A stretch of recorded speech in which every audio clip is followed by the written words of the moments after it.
Listen, when you're married to someone, you think you know them. You think you understand every habit, every quirk, every detail of their life that matters. My name is Jasmine, and I'm a 32-year-old woman who thought I had the perfect marriage. My husband Derek and I had been together for almost 8 years, married for 5 of those years, and I genuinely believed we had something special. But then, something started happening that made me question everything I thought I knew about the man I'd committed my entire life to. Every single Tuesday, like clockwork, Derek would disappear. It started small, you know? He'd come home from work, shower, put on his best clothes, and tell me he was heading to the gym or meeting up with some old friends from college.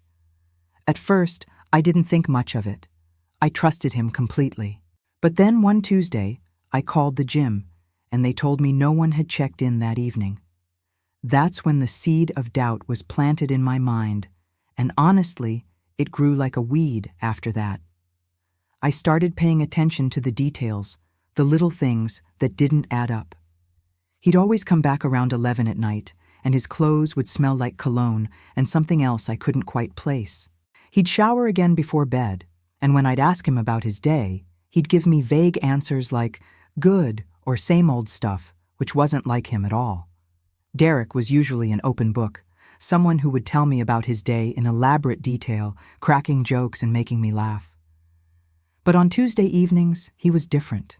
He was distant, quiet, almost nervous. I could see it in the way his jaw would clench when his phone buzzed, the way he'd quickly check the screen and then put it face down on the table. I remember one specific Tuesday night when I tried to ask him casually where he'd been, and he actually fumbled his words. Derek never fumbled his words.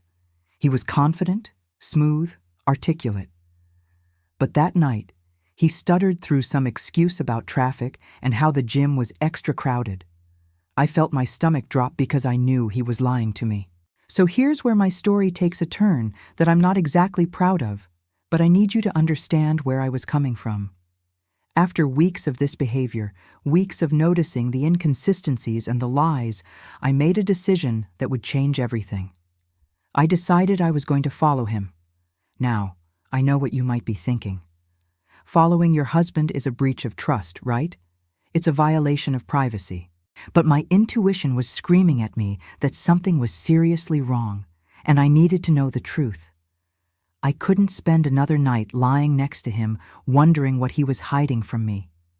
The anxiety was eating me alive. I wasn't sleeping properly. I was losing weight, and I could feel the trust we'd built over all those years just crumbling beneath me. So on a Tuesday evening, about 3 weeks after I'd first noticed the pattern, I got ready. I wore dark clothes, sneakers, and I grabbed my car keys. My heart was pounding so hard I thought it might burst out of my chest. When Derek came home and went through his usual routine, I pretended everything was normal. I gave him a kiss goodbye, even though it felt like a lie. I watched from the window as he got into his car and drove away, and then I followed him, keeping a safe distance, making sure there were always at least 2 cars between us. Here's where things get really interesting, and this is where I need you to understand the shock I felt when I realized where he was actually going. Derek drove across town, away from the gym, away from any area where his friends lived, and he pulled up to this beautiful community center in one of the older parts of the city. It was called the Hope Foundation Community Center, and I'd never heard him mention it once in all the years we'd been together. I watched as he parked his car and walked inside, and I sat there in my car for a moment, just trying to process what was happening. My mind was racing with possibilities. Was he having an affair with someone who worked there? Was he involved in something illegal? Was there another life I didn't know about? I took a deep breath, gathered my courage, and decided I was going to find out exactly what was going on. I waited a few minutes after he went inside. Then I got out of my car and walked toward the entrance. The building was old but well-maintained, and through the glass doors, I could see people moving around inside. I pushed open the door and stepped inside, and what I saw made me freeze in my tracks. Derek was standing in the middle of a large room surrounded by children.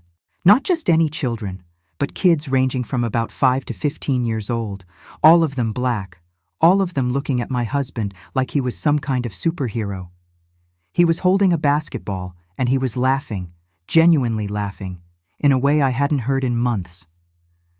My breath caught in my throat because I realized in that moment that I had completely misjudged the situation.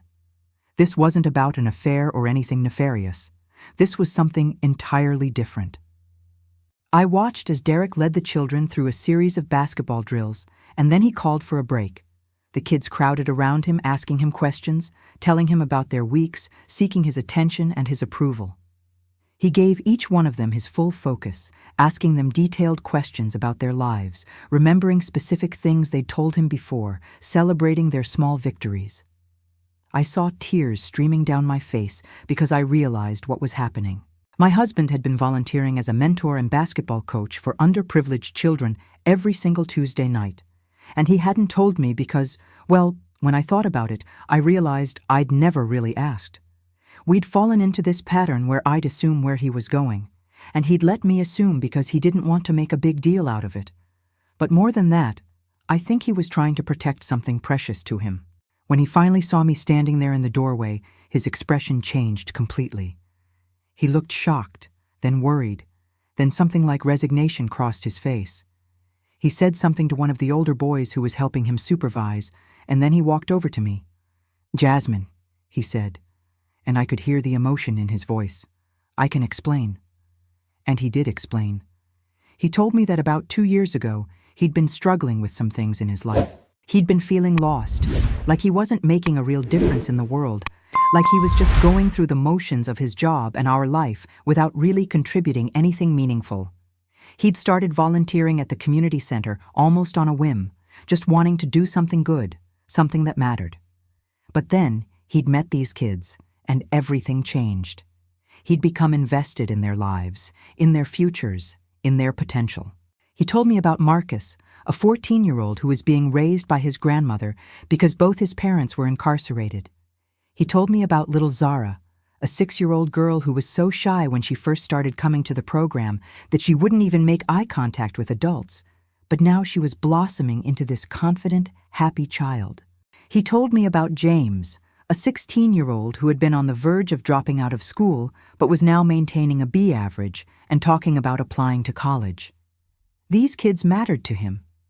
They weren't just random children he was coaching. They were human beings he'd invested in, and he loved them. When he asked me why I didn't tell him I knew, why I'd followed him instead of just asking, I felt a wave of shame wash over me. He was right. I could have asked.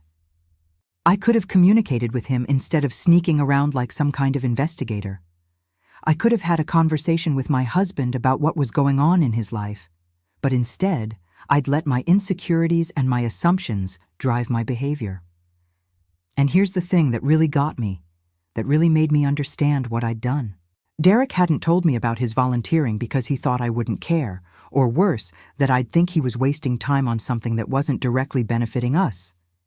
He'd kept it private because he was protecting this pure, good thing he was doing. He wasn't asking for recognition or praise. He was just doing it because it was right.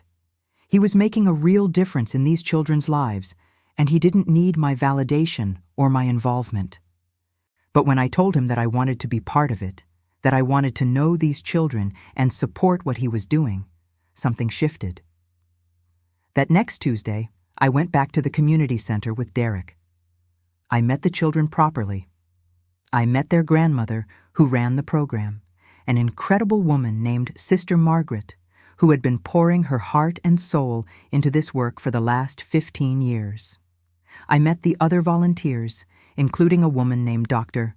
Amelia, who was a therapist and a teacher, and another woman named Crystal, who worked as a nurse and came to help with any health-related concerns the children might have.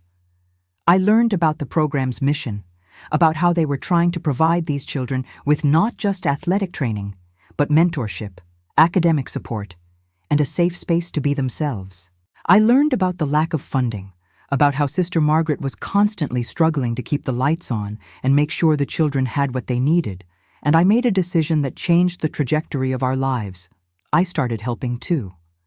I brought my skills from my career as an accountant, and started volunteering my expertise to help them get their finances in order and apply for grants.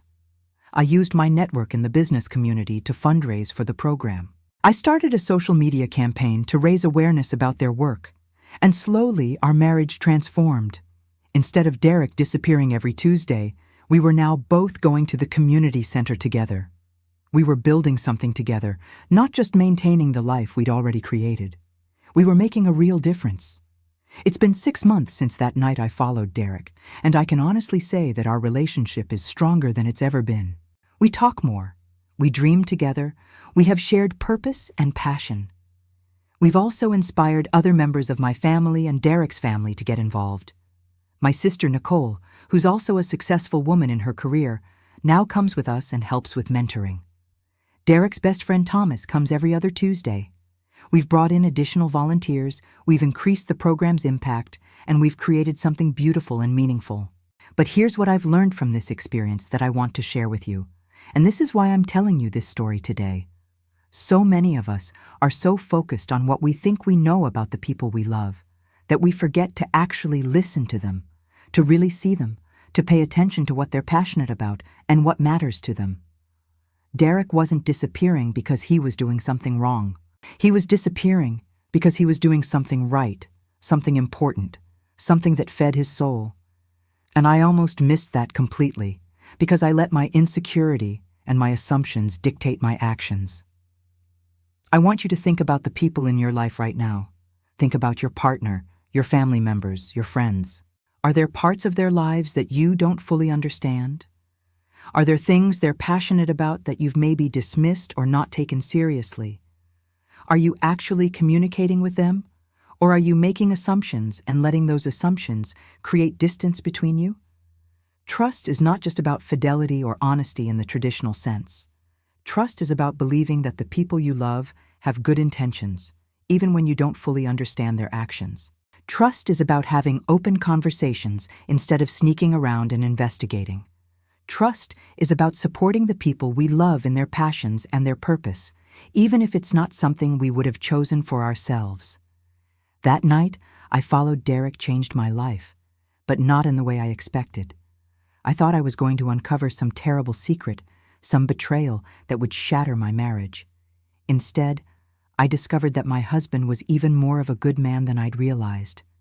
I discovered that I had been short-sighted in my understanding of what love means. I discovered that real intimacy comes from being part of each other's worlds, from supporting each other's missions, from building something meaningful together. So if you're watching this and you're in a relationship, I want to encourage you to have that conversation tonight. Ask your partner what they're passionate about. Ask them what they wish you understood about them. Ask them what they need from you, and then listen. Really listen. Don't let assumptions and insecurity drive your behavior. Choose communication. Choose trust. Choose to be part of each other's stories.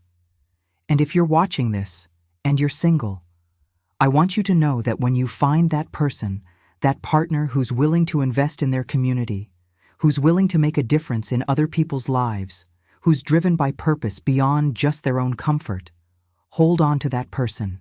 Those are the people worth loving. Those are the people who will make you better, who will inspire you, who will push you to be more than you thought you could be. This whole experience taught me that sometimes the people we love surprise us, and those surprises can be the most beautiful gifts if we're open to them. If you found this story moving, if it resonated with you, if it made you think about your own relationships and your own assumptions, please let me know in the comments.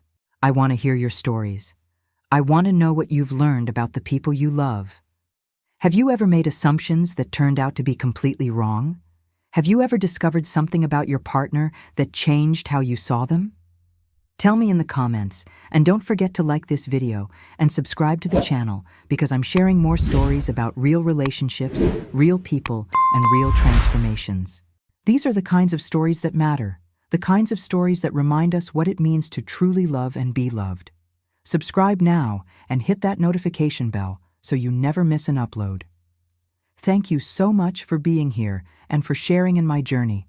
I'll see you in the next video.